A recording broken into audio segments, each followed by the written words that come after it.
This week on This Week in Space, we're in Florida at the International Space Development Conference in Orlando, and we're going to be talking about Starship and the universe's missing matter. And questions from you. No, not Rod, from you. Yeah. Be here or be square. Podcasts you love. From people you trust. This is Twit. This is This Week in Space, episode number 166, recorded on June 20th, 2025, live from the swamps, ISDC. Hello and welcome to another episode of This Week in Space, the From the Swamps, live from the ISDC edition. I'm Rod Pyle, editor-in-chief of Ad Astra Magazine, among other things, and of course, Tariq Malik's eternal tormentor. Speaking of my favorite swamp monster, how are you today, sir? I'm doing well. We're live.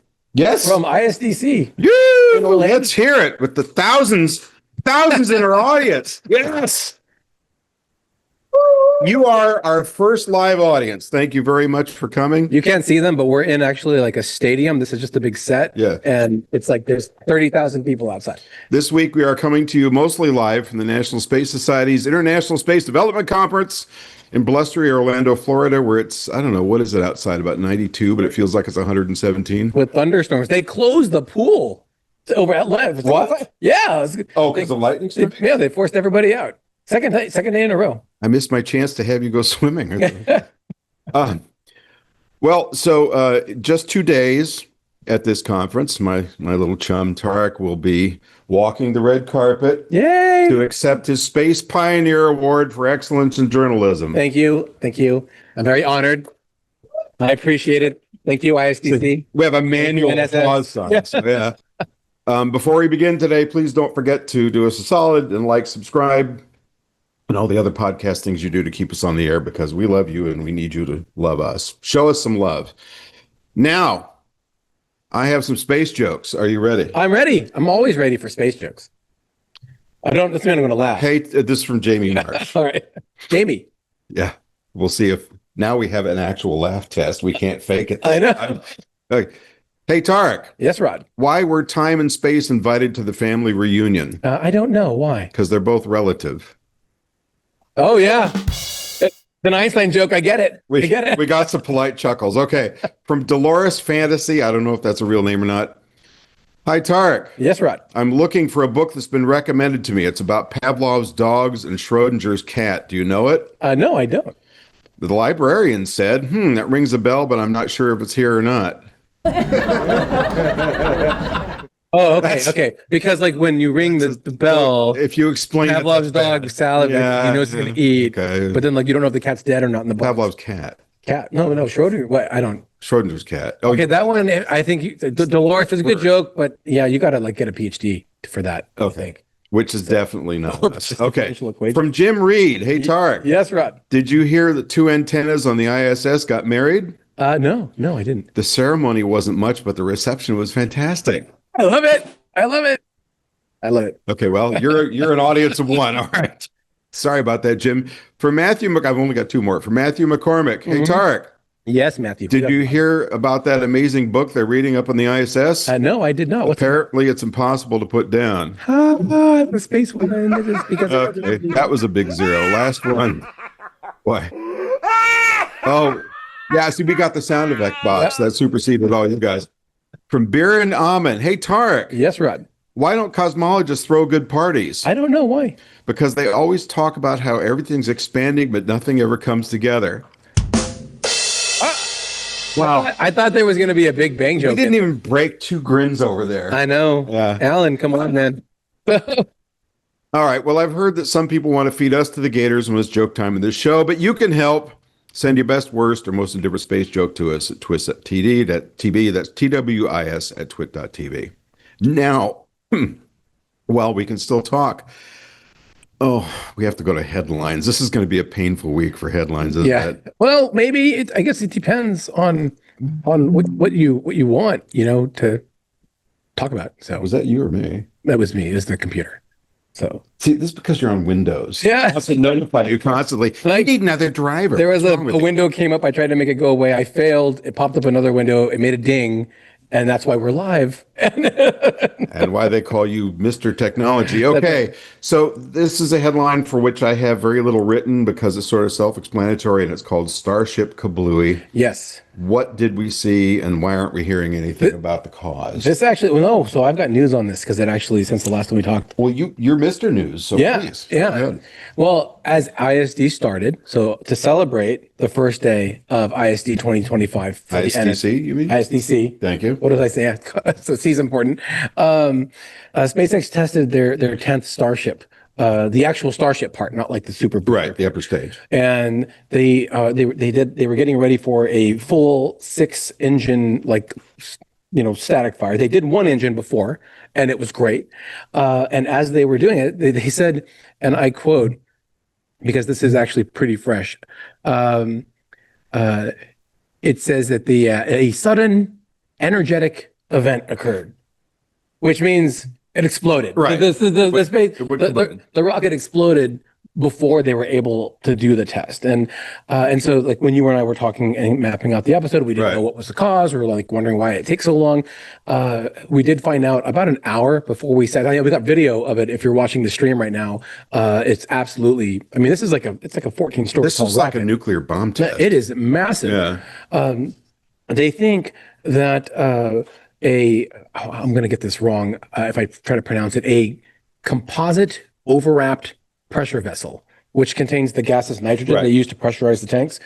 They think it failed. Well, this is what caused the Falcon 9 explosion. This is interesting because they say very specifically that there is no commonality between the COPV, that's their talk, used on Starship, and SpaceX's Falcon rockets, except that SpaceX's Falcon rockets also use a COPV So there's no commonality, except it's the exact same technology. It's the same type of tank, but it's a different actual tank. And so this was what caused, I think, the failure in flight of the cargo launch. They had a COPV failure, which allowed, fuel to get between the layers of the COPV wrapping, and then it ruptured the tank. The whole thing exploded. They lost the flight in midair. And so it doesn't sound like this is the same type of failure. It seems like maybe it was just had a manufacturing defect and it didn't hold up to the pressure, and then it just ruptured on the pad. But it's kind of interesting that this failure is one where it was just sitting on the pad preparing for a test and blew up. When the last time that happened, they lost Arabsat. Do you remember that? Or could it be sabotage? Well, it could be a lot of things. That rocket company that supposedly shot their rocket with a hunting rifle from the roof of their building, if you recall. Yeah, I saw that report too. Yeah. So are we naming names? Is that no, because it was hooey, but it's fun to think about.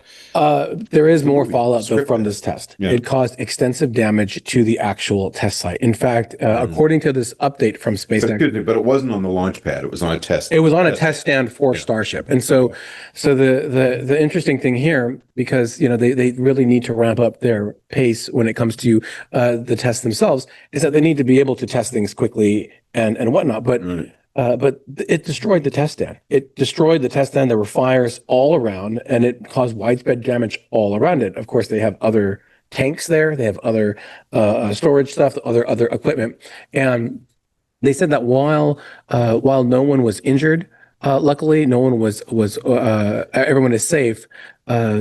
And that there's no hazard to the community itself, that they haven't been able to actually get on site to, they're going to do it when it's safe to do so. So it sounds like it's extensive damage that needs to be repaired. Is it extensive on the level of we've just destroyed our launch pad and we have to rebuild it, the ground from scratch like they did for the first Starship launch? I'm not sure, because they could just build another test stand somewhere nearby. But we're going to have to say, and this is going to be a hiccup because it caused damage on the ground. For the next test, because the FAA will require an investigation that affects any kind of property damage, and this is included in property damage there, which doesn't fall in line with their typical failure requirements, I think. So I say it's pretty profound property damage. So what do you suppose would have happened if they had lost a first stage out at the same facility? Well, the first stage is like a lot bigger. It's like double the capacity of a Saturn V, which is already the size of a small nuclear weapon. Yeah, and that would have just destroyed like the whole area. That would have been a bad day. Yeah. Anthony, do you want to go to break early or continue? He just stuck his thumb in the air. That means go to break. Okay, we're going to go to break. We'll be right back. Go nowhere. Need to work out sign language or something. Okay, we're back. So next story up, missing universe matter found. You know, I wasn't aware we were missing anything. Well, neither. Well, I knew about the dark But matter. apparently we are. Yeah, actually, this is funny because there are actually 2 studies this week that all point to the same thing. On Monday, there was a study that was announced in Nature, I believe, that said, hey, we found some of what we think is the missing matter. And then as of, I think it was yesterday, Thursday, in Science, another study came out and it was yet more missing matter. And you would think, okay, well, missing matter, it must be a dark matter discovery because dark matter makes up most of the universe. We can't see it. We can't detect it. That's all the rage. Yeah. It could be like around us right now, like the Force, I guess, Rod. But no, this is actually baryonic matter. So that's like all of the matter that we see, that we can touch and stuff, neutrons, protons, they call those baryons. So everything. And we've been apparently missing like a third of it, like we couldn't see it. And these scientists have been able to conclude that, our galaxy is one of a lot of galaxies. They're all in a huge bunch of clusters. Then there's a bunch of other clusters of galaxies. And they found these tendrils of material through those galaxy clusters that they've been able to detect, to measure. And they said, yeah, so apparently this is where all that matter is. It's in these gossamer tendrils connecting clusters of galaxies on structures that are much too vast for me to even comprehend right now. I can see like the Windows screen in your eyes when you're trying to think about it right now, Rod. And so No, I was thinking, I was kind of working on a joke about the government banishing the matter, through ice raids, but I thought that was probably bad taste, so I didn't go there. Okay. But what are they going to do with it? Well, I mean, I think what it does is it gives them a really good picture of where at least the types of material that we can touch and that we can observe is residing, this cosmic web that reveals like the larger structure of the universe. So it's a piece in the puzzle about how that formed, about when all of that actually happened, as opposed to like in the earlier epochs of the universe, 13.8 whatever billion years ago. And so that can help them inform both all of their modeling for how the universe could evolve over time, how the universe has evolved, and how galaxies form from like that great ether of the cosmos. So big head stuff. You heard it first here from Tariq Malik, who clearly passed 9th grade science. So credits to you. Okay, next. Black hole conundrum. So this one is interesting. We had picked this one. You picked this one. Well, but it's from space.com. That's from Live Science. Technically, they wrote it. We did not. But I appreciate that you follow. Trying to give you credit where it was due. So there was an AI image created of what was considered to be the latest and greatest thought of what the was it Sagittarius A? A star at the center of our galaxy, the big evil black hole is going to do. Right? Is it? And but a one particular Nobel laureate was pushing back. So what's his complaint? Well, this is interesting. This story was written by Joanna Thompson, by the way, who also writes for space.com. So maybe we can claim some credit there. Okay. Yeah. But yeah, this Nobel laureate, his name is Reinhard Genzel. Yes. And he won the Nobel Prize for Physics in 2020. And he says that, hey, this is great that the AI can do this. And what they did is they put a bunch of data that looked like it was really noisy, like it had a lot of stuff that is really hard for human scientists to pull out and sift and find like what is the actual science that's hiding in here that I can tease into my models. Most of the time, the science will say, you know what, it's too noisy. I can't trust this data. I'm going to throw it out. Well, they gave it to the AI robot thing. And the AI robot thing, we're going to call it Ultron for now, because why not? Ultron says, hey, man, I could totally see all of the data in here. Like, you humans don't have anything on me. And I'm going to go ahead and I'm going to do it. But Reinhardt says, hey, man, like, how accurate was that assessment of this noisy data? Making stuff up. You are building an assessment or a model of this black hole based on data that may be faulty because we can't check it. So excuse me, but I think part of it wasn't his complaint that the AI was taking in all the noise with virtually no parsing. Exactly. So it takes it all in and it says, I can just do it. I can use this data to make the model. Right. And they're using data that other scientists would have filtered out because they don't think that all of that data is useful. And so the question is this final model, which is a much more refined simulation of a black hole, truly accurate to the black hole? Or is it accurate to all of the extra noise and junk that scientists would normally throw out. But the AI says that it doesn't have to throw it out because it can have a larger, I guess, think on it or whatnot. I don't know how robots work, so I don't But know it's yet another example of AI telling us foolish humans, get out of my way or I'll kill you. Well, okay. That's chilling. I had a couple. Are we going to go to another thing, or do we have more things to talk about? I have more things. Oh, another break, you mean? No, we got 5 minutes. I was gonna. Why were you going to talk about the Blue Origin launch? Well, I was just wondering, like, if you were going to skip if you didn't like my extra headlines. So take it away. Okay, great. I love your headline. All right, yeah. Well, I just thought that it's a very active weekend. Actually, sadly, there was another bit of private news. So we've got a new crew for Blue Origin. They are launching on 21st, which is Saturday, the day after we're recording this, actually. What is that? It's NS, I think it's their 33 now. They all sound to be private citizens for the most part. Leland Larson, Ali Koner, Carl Corner, I think they're married. And more, and it just seems like it's a bunch of private folks that found a way to buy their tickets to go to space. So that's great. You've got some private astronauts here. Cyan Proctor is here. I think Dr. Green. Gretchen Green was here. She flew actually in January. Yesterday. In May. So she flew here a few weeks ago. Has anybody told us how much this costs yet? You don't know how much it costs. I know that it costs like 100,000 plus 150,000 to inquire about being on a flight. So you got to show you're serious. Get into that kind of business. Yeah. Just to ask questions. Sell a third of your house first, and then you can put that part down. But they're saying in general, like they're guessing 500,000-600,000, I think. I wouldn't. And it's going for millions. I wouldn't surprise if it's at least a half.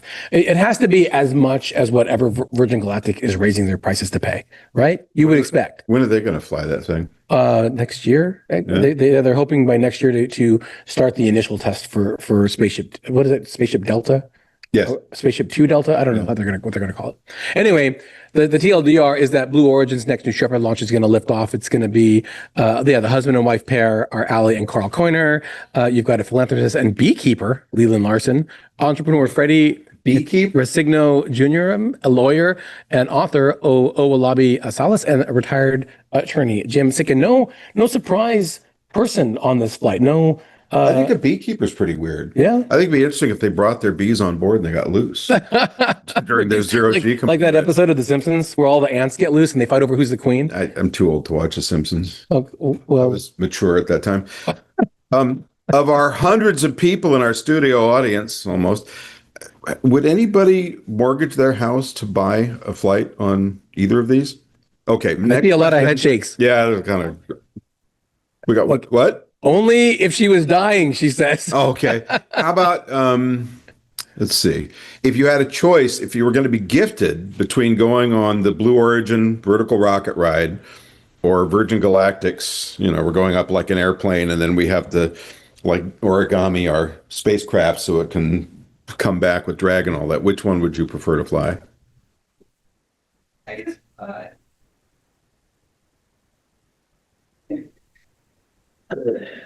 See, everyone wants to ride a rocket. This Blue Origin gave us money a couple of years ago. This is a good set of answers. Oh, for the NSS? Well, is it? So I agree. What about you, Rick? Yeah. So I agree with you, but for me, it's because I grew up during the space age and Blue Origin's a real rocket. And I don't want to fly on a plane that goes real high. Nothing against Virgin, but just the idea of being strapped into a rocket that goes straight up and comes straight down. First of all, it's more romantic to me. But second of all, it's simpler. Biggest windows built for space, by the way. The only thing that biggest windows go wrong is the parachute doesn't work. And then that's bad. Built version. There are two versions of the Blue Origin New Shepard for Estes. There's two. The first one they released is high fidelity. It's made of hard plastic. I love it a lot because you can auger it in and it's still you can still keep flying it over again. But then they also made a very high res a kit to build where you build all of the parts, including the little engine mount on the inside. Rod is like, are you done? Yeah. Oh, and this episode space toys and video games. There's a new Vulcan one now. They just announced. Now, I used to fly model rockets, but the idea was you toss the instructions away first because they were much more interesting, right? Says James. So we discovered that Skyrocket Barbie could fly Yeah. with enough power. We went to Goldfish. Did it Did live? it? Okay, Wow. because we wouldn't want to say it didn't. We launched a large turkey drumstick, a salad colander, and I built my first large F engine class A rocket. salad colander? Yeah, with a lot of holes. Sideways? It goes up about 10 feet. Yeah. But it makes a big mess when it does it. But my favorite was my first F engine class rocket, which is a larger, like the size of your wrist or something. And I got the kit and I thought, okay, for the first time in my life, ADD me, right? I'm going to follow the instructions, but I thought the nose cone's kind of loose. So I'm going to put some little cardboard flaps on there to hold it, not realizing that with an F engine, which instead of going, go, that those things were going to flip over. Uh-huh. And it veered off over towards a little league field where they're actually playing a game. Oh, no. And it augured in on the first base line, leaving a smoking hole. And like a moron, I actually walked over and went up to the guys and said, excuse me. And they had stopped play, of course. And all these little kids standing around with big grins on their faces because this thing came out of space and smashed into Billy, And I was stupid enough to actually go over and pick it up. And there were a lot of dads cradling bats giving me evil looks. So that was the end of my rocketry career. And speaking of which, that's the end of this segment. We are going to go to a quick break and we will be right back. So stand by. Great. Now for our big resounding wrap-up headline, one that you like to call, Hey, It's Summer. Oh, yeah. I thought we were just talking about offline that we were going to save it for the end. But no, that's great. I didn't follow. Well, school's out. As of this week for my daughter.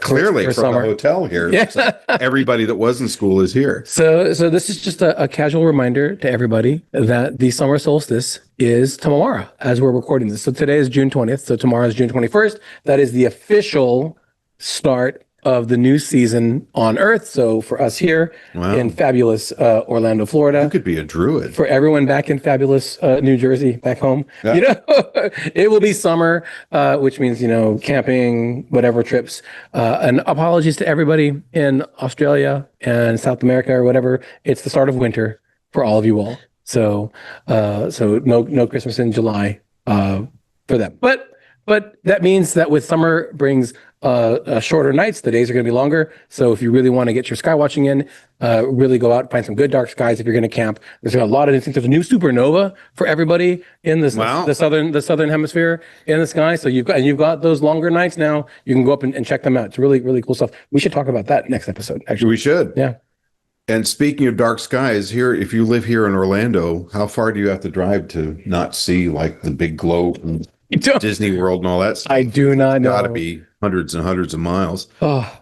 All right. So our first listener question comes from Matt Schultz. Oh, well, are we going to explain about the questions? Go ahead. Okay, yeah. So now that's headlines. Yay! Now to the listener question. You forgot the headline news sting. Yeah, I know. Oh. Now we're going to shift over to the questions because we asked people last week and this week, every day this week, to please send us questions. Send me questions. Yes.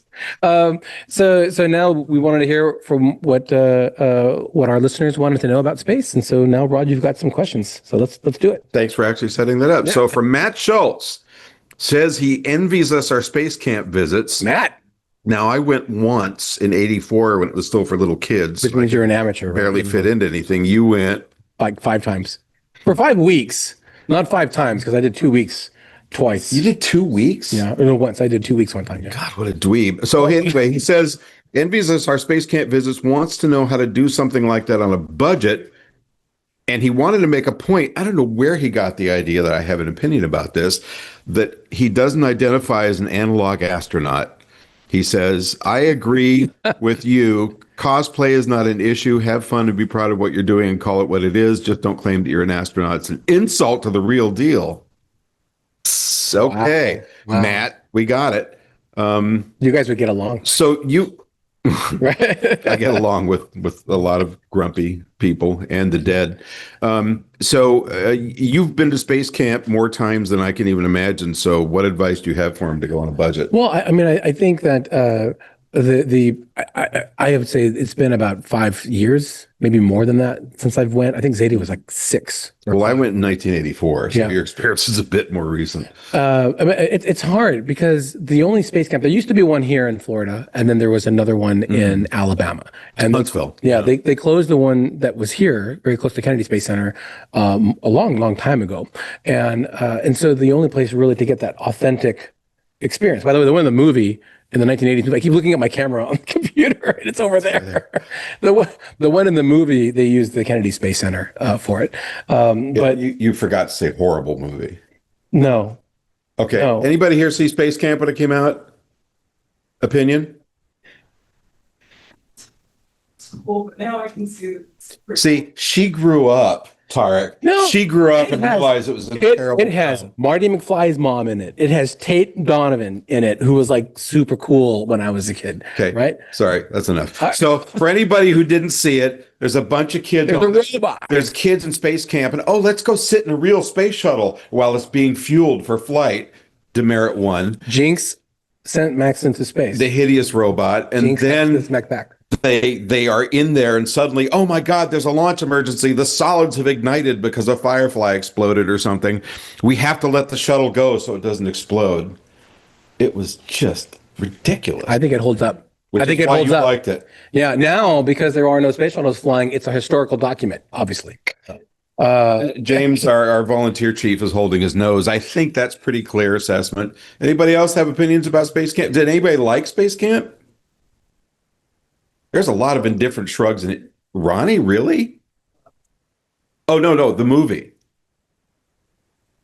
Wow.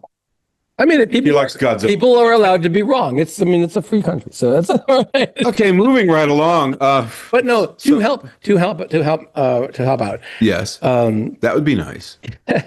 If there are other types of experiences, like one of my friends was like a space camp counselor, but it was like a local satellite one. So there are those types of experiences that you can get. I would say, But are they still doing the satellite ones? I thought they shut those down. well, I mean, it may not be. I mean, this is when she was in high school, and I wasn't. We were in high school Yeah, that was a long time a ago. long time ago. Yeah, now that I think That about was a really long time ago.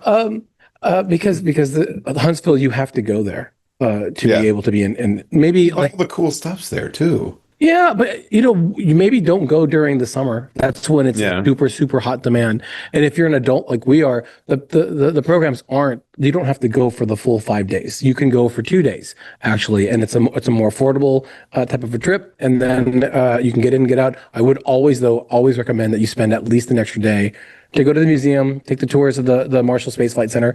Really, really cool place. I went and saw the design for Shuttle C there, like in the mock-up.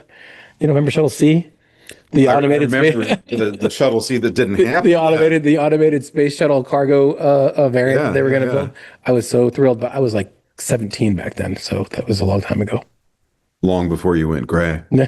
I shaved, so I look baby faced today. Before we continue, by the way, there is a humanoid thing over my shoulder, which I want to point out. Vision body. It's called the Vision Body EMS, electromuscular stimulation and actuation.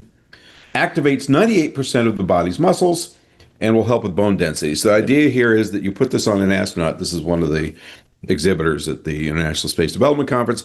You put this on an astronaut while they're in space, and instead of having to exercise 2 hours a day, and I'm just guessing here because I didn't talk to them to any length, but that you'd put this on and hit a button, and if it's like the one that I've used on the ground, you go like that for a couple hours, but it exercises your muscles and will keep you from dying. Yeah, she was here earlier. Yeah. Kristen. But you started giving me a very long explanation. And I kind of went, Yeah, and the concept, and I think it's really interesting because obviously I was in the space health track yesterday. Yes. Where they were talking about having to genetically engineer astronauts. We should have that guy on the show, by the way, because we're talking about like building astronauts from actual scratch so that they can survive for long times. so like giving them cockroach genes so they can withstand gamma rays. Yeah, it's like that kind of thing, use those. or super thick I have bone, extra arms. so that they don't lose the bone mass. But that this would be an alternative to both, not just the 2 hours a day, not having to do that. It's more than just like I don't want to cram 2 hours of workout every day, but it keeps your I just want muscles. to do a half-hour workout. I don't know about you. I did last night after a long day here at ISDC, I keep looking at the camera. Go back to the hotel, and I'm like, I'm gonna go work out because the gym's across from the. You really said that to yourself? Yeah, I ended up having a Diet Coke and a Slim Jim, and then I went to bed. I watched Serenity and fell asleep. That's my kind of diet. All right. Speaking of my trainer Duke, I hope you don't see it. Of somebody that doesn't need to diet, we have a question from Tanya Wyman, one of our listeners on Discord. I can't get. We asked the question about what? I couldn't get it to work on my computer here. Okay, continue your side commentary. Asked us about astronaut downtime and family contacts. Yes. She said, after hearing Colonel Nick Hague's comments, we had Nick Hague, astronaut and Space Force Guardian on last week, comments about the astronauts' downtime on the International Space Station, sharing meals and talking about updates from their families. I was curious as to how the astronauts on the International Space Station stay in touch with their families and friends. What technologies are used for this? And are they limited to a certain number of messages or minutes per day? Now, for some stuff, they use ham radio, but I don't think that's for family, right? No. They use internet for No, family. they use what used to be like so high tech. It was called the IP phone, and it was like a device where they could use. It's a Vodafone, right? Yeah, and I said, what does IP stand for? And this is like about 15 years ago. And it's like, well, it's the Internet Protocol phone. And I said, phone on the internet? Like, surely you must be joking. But no, it's basically the same technology that we use for Skype, right? And during the Apollo days, they always had that box in the family's house, right? That would play like the live audio. Squawk box. The squawk box. And NASA does have that. So wasn't that an open phone line back to Mission Control? I believe they had a phone line back then. But now they have an internet protocol phone and a computer where they can call people and see like what's going on. I've heard of astronauts. Actually, I think there's one of John Grunsfeld calling into Car Talk.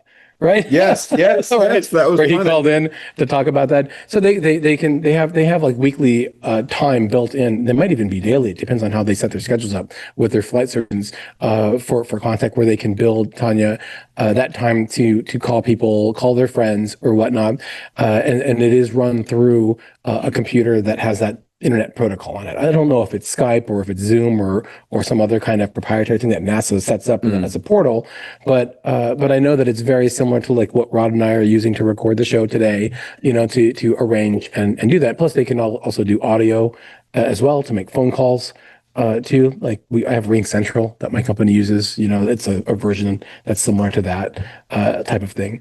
And NASA, if you're out there and I got it wrong, call in and let us know on the show. But this I was going to say, why haven't they called us yet? Yeah, and so that way they can be as connected as they can, and they also can send email. As you normally, they've got their own accounts. They can send email to their family up until, I guess, what the mid 2000s, they still had a lot of film cameras and stuff up there, but they had digital cameras. Now that's prolific since 2007. Astronauts have been able to, or not 2007, 2009, astronauts have been able to tweet and use social media directly from space. They set up some kind of like a machine initially in mission control so that people didn't have to keep doing it manually. But now they can do it themselves. And I think that's amazing that they can have that direct connection, not just with their family and their loved ones, but they can share that connection directly from space. Johnny Kim on the space station right now. Do you know what he did this week? I do not. Okay. Will you tell me? One of the astronauts, one of his crewmates, they were complaining about how much they miss sushi in space. So they spent a mealtime trying to recreate sushi, and he shared a photo. Wow. On it. Well, you Zero G sushi. yeah, but it looks like it, and it's big. That's like the kind of thing that gets people really engaged. Is like, what kind of food is the astronauts eating, or the astronauts eating, and they were able to get that connection directly. So it's not just for family and friends; they're able to do that, and they can share live video now too. So You're a very excitable man. We're going to go to a break. We'll be right back. So go nowhere. All right. So I think it's time for us to get a question from our very large studio audience. Would anybody like to ask a question of people that probably know less about space than they do? Oh, good. Sir. this is James. What? Oh, so he's asking about my badge for this conference, which says Rod, quote, hot, unquote, Pyle a steaming rocket into space. So this came from one of our conference organizers. I just got that, and it Don feels good. Colvin, who every year comes up with something more interesting. So first year it was Rod Pyle, cigar aficionado. Second year it was Rod Pyle, ladies man. This year, I was just glad that it didn't say Rod a steaming pile of, because that's kind of what I expect from Sean. So I felt very gratified. He said, "Would you like me to do another one?" And I said, "No, I think this one's very descriptive." So I appreciate that. Mr. Dressler, How come mine? what was your question? This is the next live show that you guys are. Are we ever going to do this again? That's up to you, man. Yeah. Rod is the brains behind getting all the equipment here. No, I there were no brought the brains. camera. It was just the budget. That too. I guess when we come visit you in Singapore. That, ladies and gentlemen, was Dave Dressler. See, now you got me looking at the computer screen. Yeah.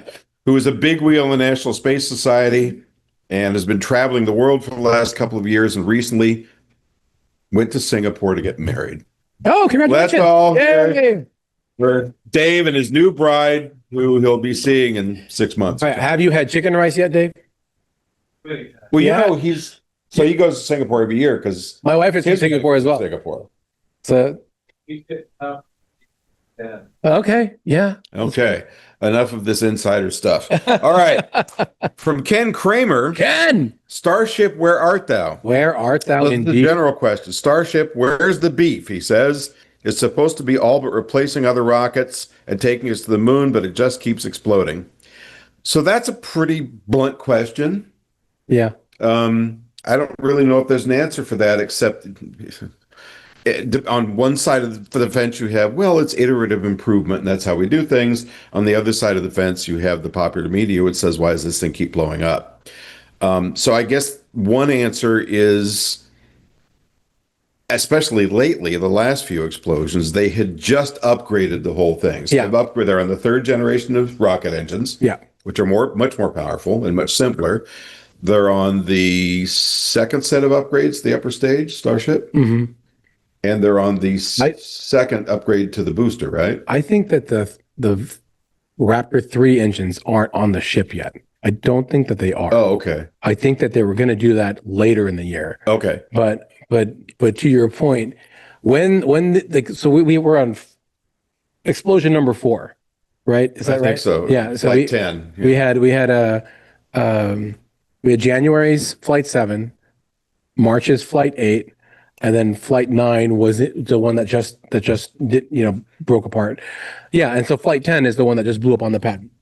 And all of these started, like what Rod was saying, with lots of new things. They made the ship bigger so that they could have bigger fuel tanks, so that they would have more fuel on board, so that they could do in-flight maneuvers, which then would allow them to normalize their orbit and actually stay in space rather than do the kind of suborbital Texas to Indian Ocean flights. So that's number one. They changed that. They changed the way that the elevons or canards or whatever they're called, Yeah. the shapes of those little fins that do the navigation. They make them harder so they wouldn't do as much burn through for them. They tweaked some of the heat shield design, including building in some intentional burn through spots to test heat shield stuff.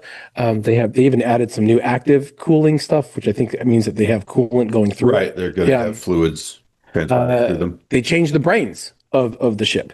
They did some changes to the aft end of the ship, which I think created a lot of problems because it made that vestibule with like the pressurized fuel that gets caught inside it.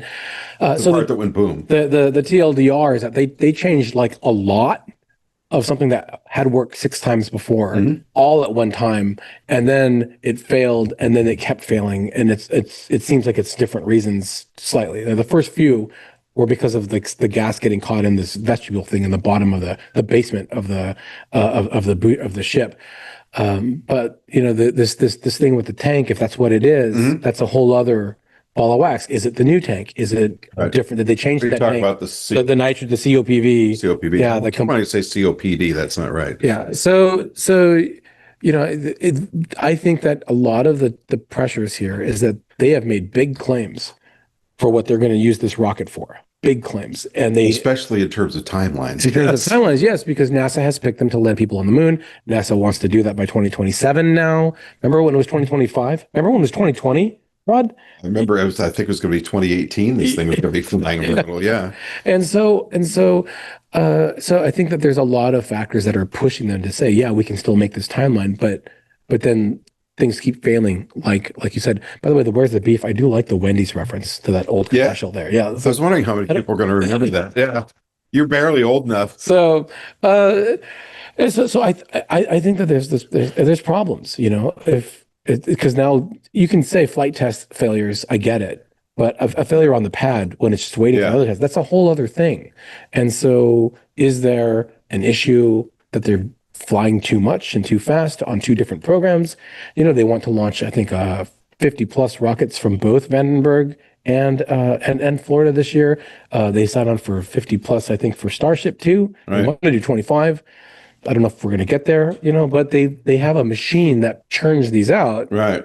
So they could turn around and say, look, we figured it out. We got a lot of smart people there. And this is a company. Now the boss is back in town. Yeah, there is that So too. we'll see if that makes a difference. And I seem to remember the space shuttle was going to fly 54 times a year. Yeah, every 2 weeks, Didn't right? quite make it. Did not. All right. That's the most time. They flew 4 times one time, 5 times. There's 1 year that they launched 6 flights, I think. I think so. Yeah. Or 5 maybe.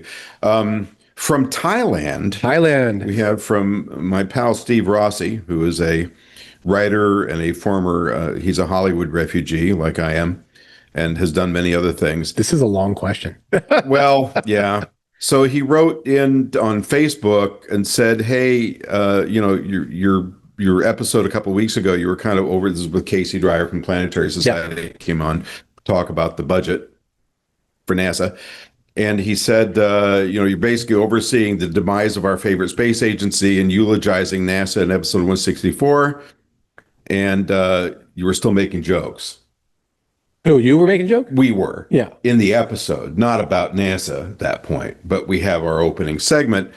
So I think he kind of conflated the two. And what I was trying to get across in this answer was that might have come off a bit weird to him.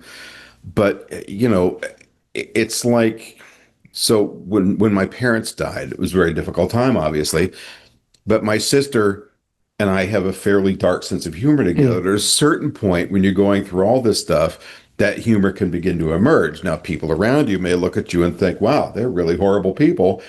But when you're surviving years of this thing, that's kind of how you get by. So my feeling was we're kind of getting by watching all this weird stuff happen by just trying to keep a certain amount of lightness about it, or we're just going to well, yeah, you can laugh or you can cry. Go park my car in my garage and turn the engine on and wait until I take a nap. You're not supposed to make jokes like that, Rod. That's what he's talking about. Well, on the phone. That's true, isn't it? It's exactly what he's saying. I kind of can't help myself. So it's kind of like self-tough love, I don't know. I mean, we're as disheartened about this as anybody. Well, I don't know if we're quite as disheartened as Casey Dreyer. He was pretty. It's dire. It's dire stuff. Yeah. Well, we should also point out, we record those sessions differently. So we actually talked to Casey before we did the news things. And by then we needed a distraction. So and it's not a fait accompli yet either. I mean, this is the proposed budget. Yeah. Right, your senator. Still some votes have to go through. Congressperson. There's a lot of states with a lot of interests and a lot of money, and there's a lot of Ted Cruz and things like that are going to push back. So as upsetting as it may be, we don't know yet that it's going to be upsetting in the end. We're pretty sure it's not going to be great. No. But it might be a $1 billion cut instead of what they're proposing. I think that the TLDR out there is we don't mean any harm, Steve. We understand your take on it, but we're trying to be positive to the point that we can, right? That's to Steve's question. Yeah, I think that's fair. I'm going to skip the Jenny Wong question because I'm probably going to too long about that. Yeah, so let's ask from Alfred Jones. That's good. I don't know. Hey, Tariq. Yes, Rod. What's it like to work at space.com? It seems like it could be an exciting job. Is it hectic, fun? What would be your next best choice? I can kind of answer that because I talk to you every week. Yeah. And we talk about the show for about 10 minutes on Thursday, and then I say, how's work? And you go, you don't know the day I've had. And then it sounds pretty tough. Well, no, it can be stressful as always, especially when there's a lot of things happening all at the same time. But we have a good team. We have the biggest team at space.com that we've ever had since I've been there, and I've been there for almost 25 years. Actually, wait. Yeah, 25 years. And so I think that the evolution of the internet. You've been there most of your adult life. Pretty much, yeah. Wow. Yeah. So those 25 years, wait, 2001. 25 years is next year. So I've been there 24 years. I am now doing the longest held job I've ever had in my 68 years, which is 7 years. I've never been anywhere that long Yeah. before. Someone asked me one I don't know time. how you can do it. Well, I started as an intern. I think people know about that. So I was the intern Yeah. first, and then when Jim Bankey left the company, then I became the spaceflight writer in 2004, and then I just kind of sat there and made myself indispensable until you end up getting in charge, right? Yeah. I failed up, if you will. I think is how that works. But no, I think it's exciting because there's something new every day, which is great, and there's always something. And I get to meet a lot of really great people. I'm a more manager thing now, so now it's like juggling schedules for who's covering what conference or launch, or everyone wants to go to the conference in Hawaii, so who gets to actually go, which actually happened one time, and I just said, you guys can fight it out and figure it out. I'm not going to get in the middle of that one there. This sort of reminds me of, I think there was a zero G flight I was supposed to take. Oh my gosh, this thing. For this video that I did for you. And then the next thing I knew, you were taking the zero G flight. I'm pretty sure I made it After clear. I spent a week shooting and editing. All right. Okay. All right. Okay. I'm not going to argue about that. You know, some of those kids, they work at Northrop Grumman, I know. Lockheed, and at SpaceX. And if I everything. had made better friends with them on that zero G flight, they might have taken me up with We them. did go. You know what? Zero Gravity Corporation. Yes. I don't think that you have had a live radio show or a podcast recording on your thing. And I know that you're having the first musical expression, like a performance art piece, like we know that that's coming up. Yes. But podcast, right? So my That's question an is, if idea. they had to pick one of us and mass was a consideration, which one of us would go? Us and who? Us and who? No, if they were in mass? between us and they were concerned about mass. There's no show without you, Rod. You would have to go, Oh, God. right? Thank you. Just so I can That's stop lovely. hearing about it Gosh, for the time next to go to a 25 break. years. We'll be right back. We'll be right back. All right. By the way, We- I feel no shame as editor-in-chief Yeah. of the publication for stepping in and saying, yes, I'm going to go on that flight. If it's And the editor-in-chief. yeah, that's right. Well, because when I was the space flight writer and they started in 2005 or 4 Yes. offering those flights, Yes. the choice was not given to me to even go to the junket for it. It was given to the multimedia editor at that point. Okay, in time. but of So- the two of us, who gets more goodies? I've been editing this magazine for 7 years, and so far out of it, mainly I've gotten to meet you, for what that's worth. Some Who would gets say more priceless, goodies? I think. Yeah, right? okay. So, So there's another question here from oh, yeah. YouTube, actually. Okay, yes. Not related last topic. Why did I feel my chair moving for a minute? That was Oh, weird. Related last topic. If SpaceX can't meet their deadlines, are we going to be able to fill the void with New Glenn and Vulcan? Yeah. Or even, dare I mention, the very expendable, super expensive SLS? And Who's this from? I'm sorry. I'm not sure. It says DMS. DMS. Wow. Anthony, who's that from? That's a punk rock name. He's nodding. Yeah. Okay. I guess it's from a punk rock thing. What's the answer? Yes. Well, no, yeah. I mean, I wouldn't put a lot of money on Vulcan for frequency of flight, but Well, we'll have to see. Or New Glenn, We'll have to see how that goes out. Well, New Glenn could surprise you. You know, there are reasons that companies go slow. I'm and surprised they either flew at all. they either go slow because they want to get it right, and then once they start getting it right, they always get it right, or they have problems. And I don't think it's the former. Or it's the latter for New Glenn. I think they want to get it right, and they want to make sure that everything is ready to go.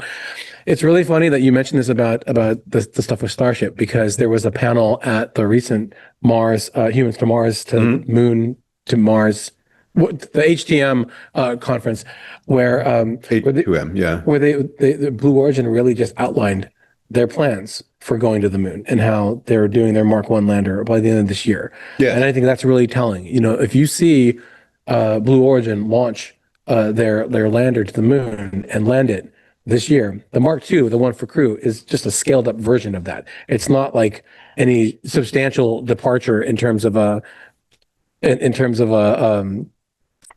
technology.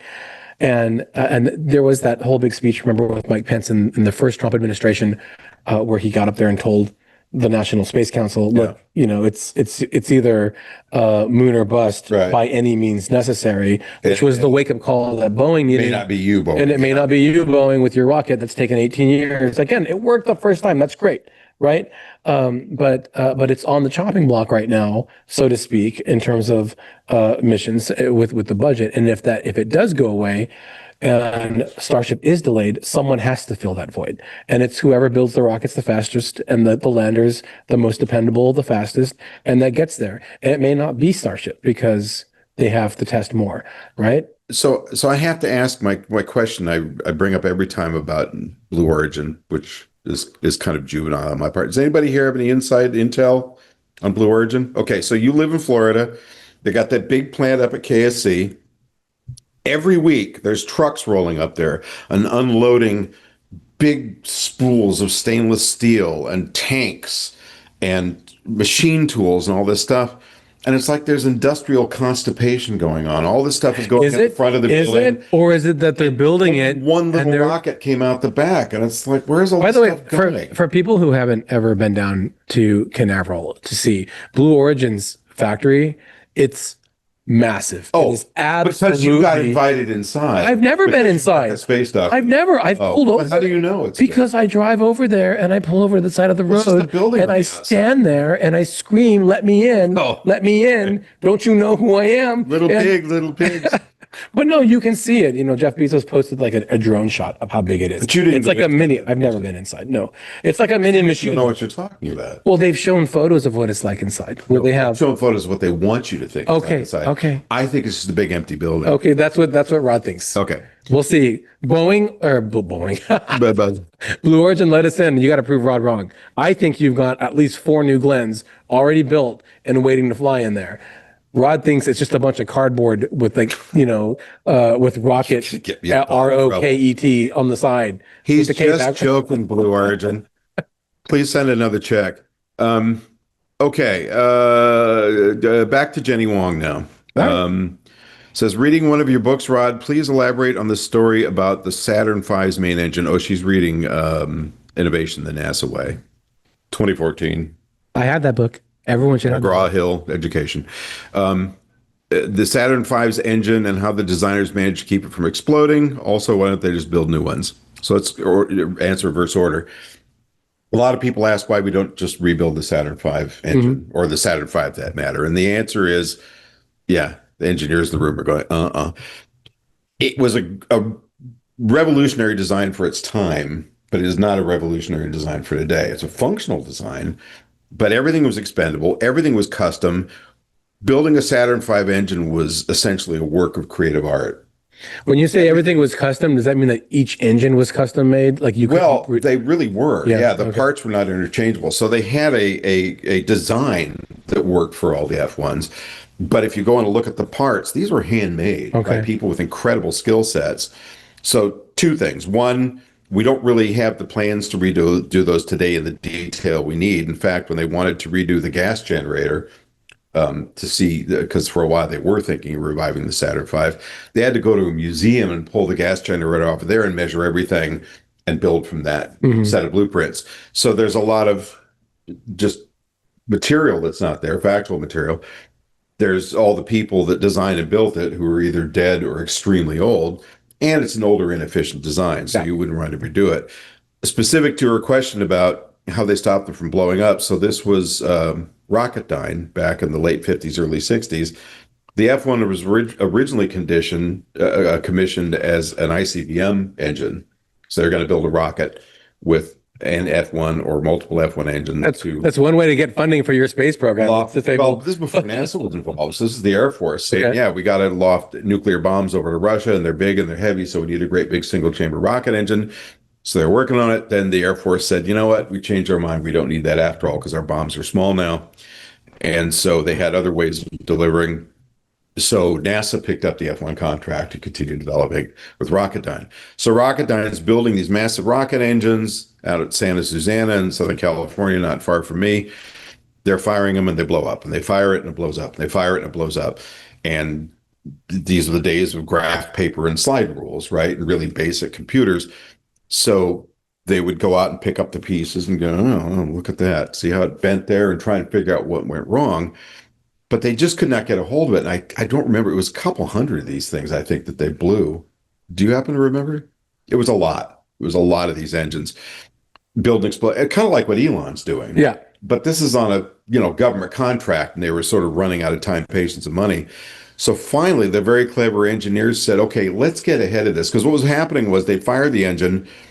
The combustion chamber was so big, because it was an order of magnitude bigger than what they'd done before. As it turns out, you can't just scale up things that explode bigger and expect them to behave the same way. So they'd fire the fuel down, they'd ignite it, and it would start burning, but it would start burning unevenly. So they'd get these acoustic waves crashing back and forth in the combustion chamber, and then the whole engine would shake and go kaboom. Very spectacular, by the way, to see. So they actually started putting little charges of black powder up inside the combustion chamber. So they would fire the engine, hit this thing, and then they would set up the acoustic vibrations on their schedule and measure what happened. And so through a combination of redesigning the injector plates, this is really getting technical, isn't it? and a few other things, they were able to, they still had that problem of uneven ignition, but they were able to damp it down to like a couple of milliseconds. And that was just because these guys said basically, hey, let's roll a hand grenade in the engine and see what happens at that time. Wow. So that's the answer to that. I don't think they want to do that for all the new stuff. So not anymore. Okay, here's a question for you. Yeah.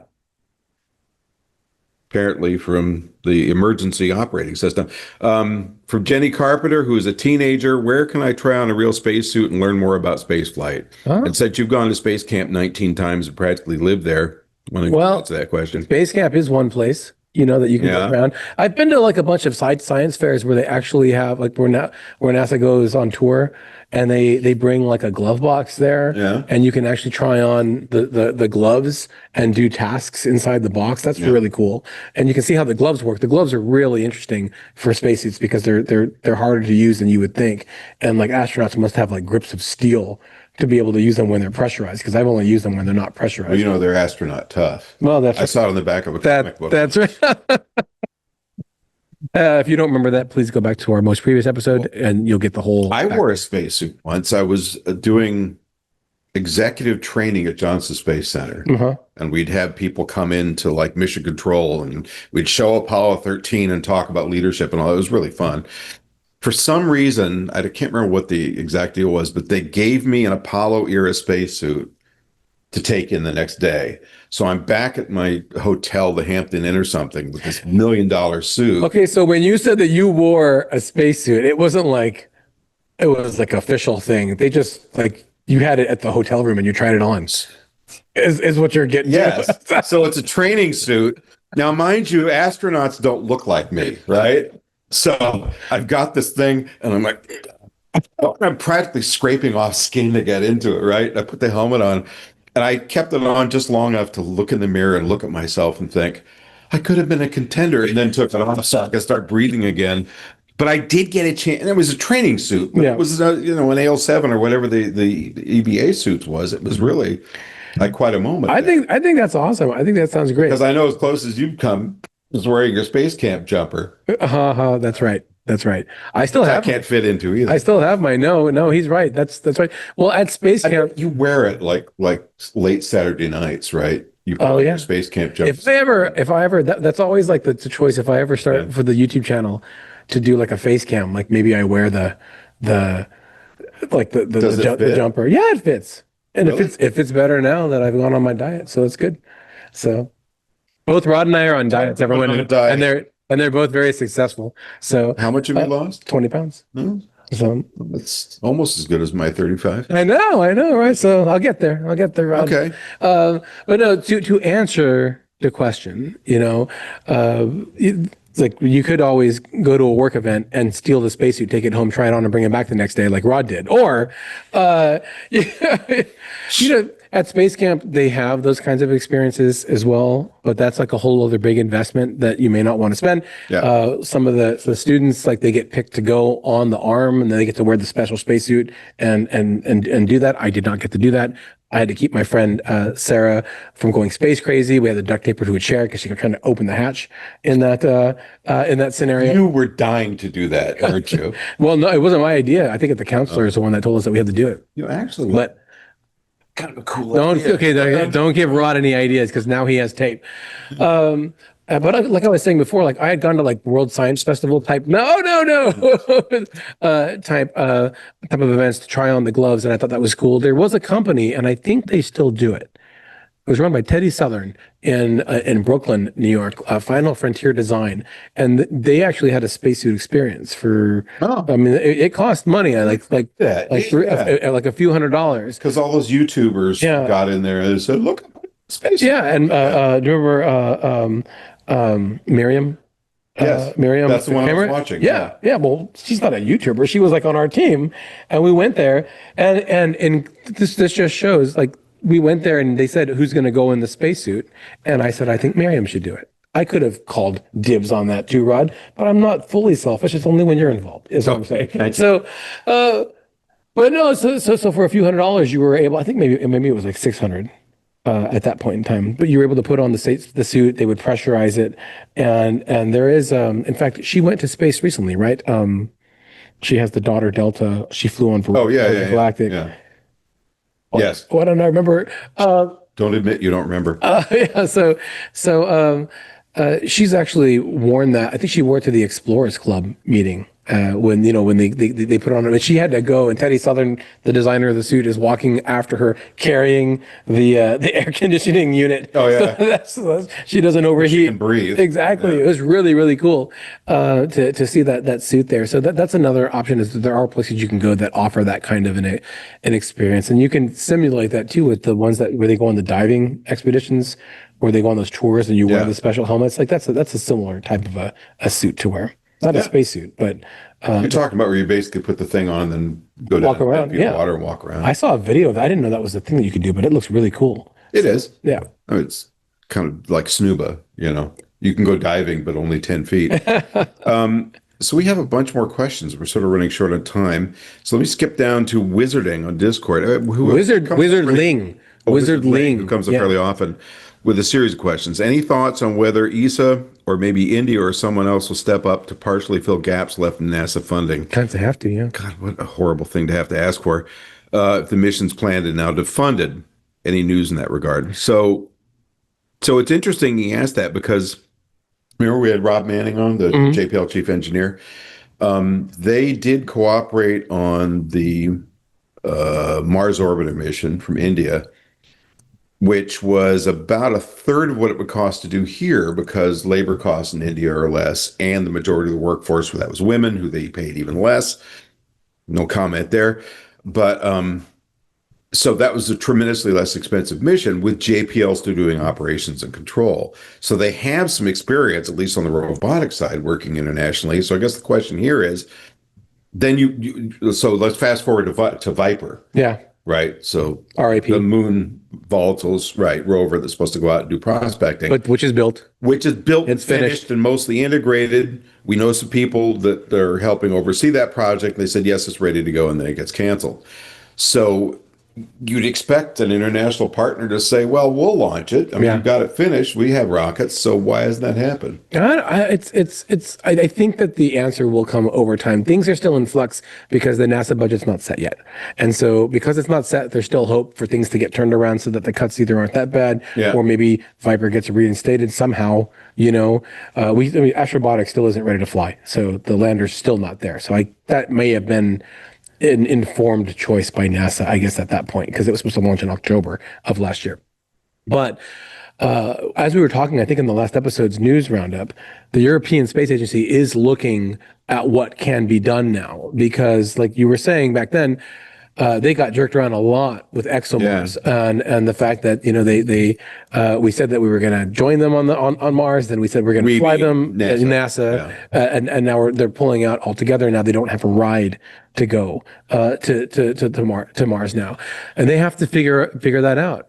Meanwhile, that India has already gone to Mars once. Yeah, they got a rocket that can do it. So wait, what? Right. So you could see that kind of cooperation build over time. And and there are other agencies that have gone to Mars. China is one of them, and this is something that could force that kind of collaboration sooner with Europe and others for that because of the uncertainty about whether NASA is going to be a good faith partner or not, depending on things. And you've given us a segue to the next question. However, I have to comment when I said earlier DMS, that was the Dallas Mars Society. Dallas That's why that question came up. Mars Society. Okay, so Wizardling's second question is, then will China maybe use this, like this is a question, as an opportunity to show off their capabilities and spend more on space science missions?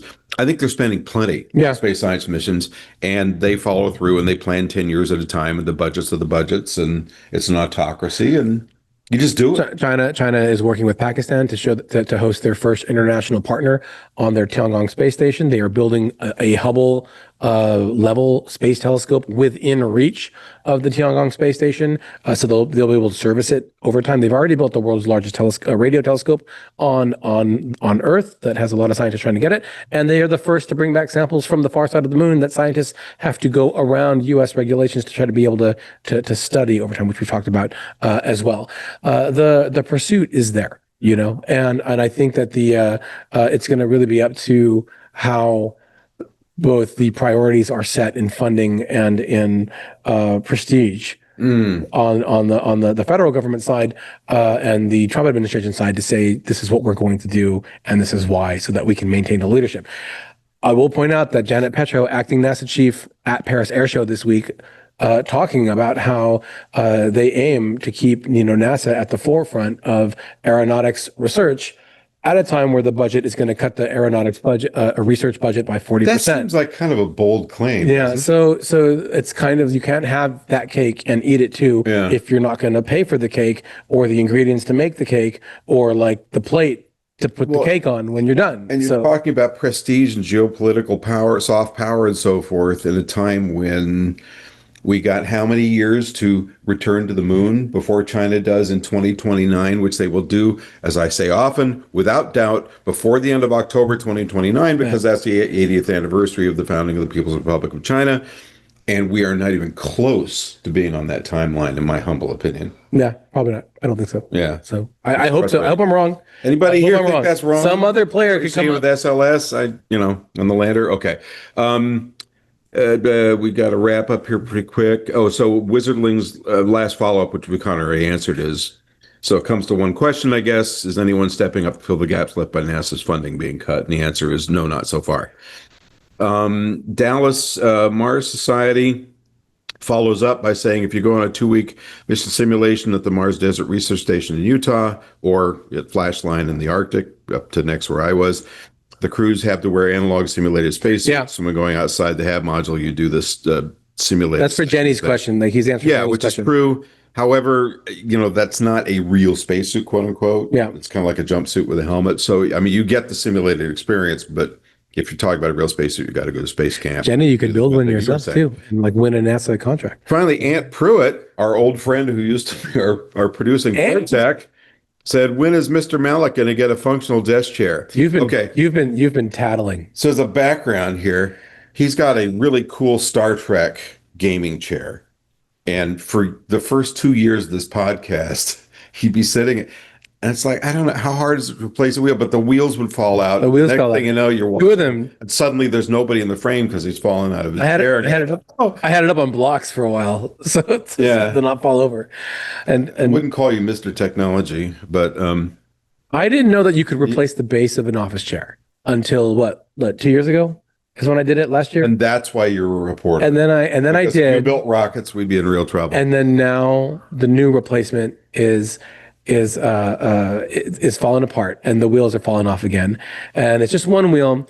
And in my defense, I thought it was me because I was a bit heavy and overweight. And maybe because I don't remember what the specs were on the chair. It is a gaming chair. I thought they were built for thick folks, but I guess not.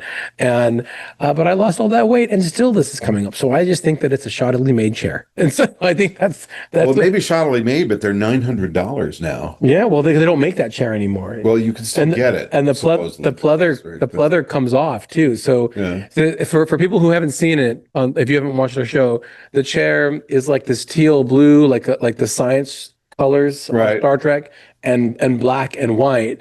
And it's not real leather. It's like There's leather Star stuff. Trek across the back with the logo. And it has the UFP logo on the back. It's very, very nice. But the seat is like all of the little like that colored covering is just flaking off now. I mean, the chair is like 6 or 7 years old. It's pretty. Hair has plastic dandruff. Yeah, and so you'll like and it sticks to you. So you'll get up to go like have lunch disgusting. or no, I'm like on your pants, and you'll go and have a cup of coffee, and then you'll find little flakes of the chair like all on the stairs down. It's really weird. So This sounds like a personal problem. well, you asked. I did. But the only person I said that the chair was broken is this guy, which means that he's been speaking out of school and talking about things. I have told to him make fun of I you sent for him that I sent him a text message to say the chair broke again, and and that is the only person that I did. So Aunt, gave I know meaning who to you've my been talking life. to. So Yeah. No, actually, I think we talked about it in a show a couple of days ago. Does anybody have anything else they'd like us to discuss? Wow, of the 50 people in this room. I want to say that Alan is here, and I really appreciate Alan coming in from Charlotte, North Carolina, right? Because Alan told me, Oh, is he the guy? Yeah, this is Oh. Alan. Alan, Alan, you've given meaning to our lives. I was talking. Thank you for that. I was talking to Alan in a panel earlier. He introduced himself to me, and I just wanted to thank you for coming, not just to the show, but also to ISDC, because he said that he came here Of in the part tens of thousands of listeners. because he heard us on the show and thought that'd be a fun conference to come to. Thank you very much, Alan. Well, yeah. So I have a question for you. Oh, yes, sir.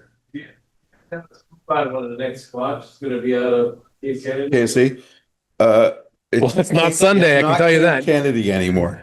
So Dave Dressler's question is next launch out of KSC, and my understanding was there was nothing for the rest of the week. There wasn't an Atlas scheduled for Monday. Yeah. I don't know if it went or not. No, well, the Alice is the Corporate 2 launch, and it's not official yet. And since they had the glitch from the first attempt, it sounds like it may not actually happen because it's not on the docket yet. But I can't believe there's a whole week without SpaceX launching at least. There's got to be at weird. least there was a Starlink.